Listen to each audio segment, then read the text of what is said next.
Hey everyone, and welcome back to another video. In this video, I'm going to show you how to set vacation mode on your Ecobee thermostat. Now, this video is going to be particularly useful for individuals. Let's say that you have an Ecobee thermostat.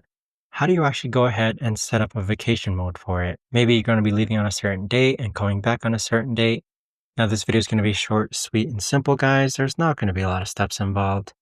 Now, in order to do this, what you're first going to do is click on the upper right-hand corner where you see the three lines, then click on Settings.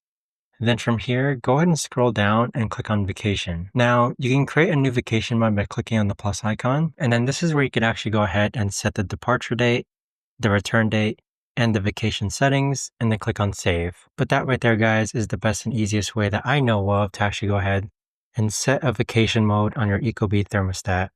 If you guys know of a better or easier way to actually do this, let me know in the comments down below. I would love to know. Thanks so much for watching, everyone, and I'll see you guys all in the next video.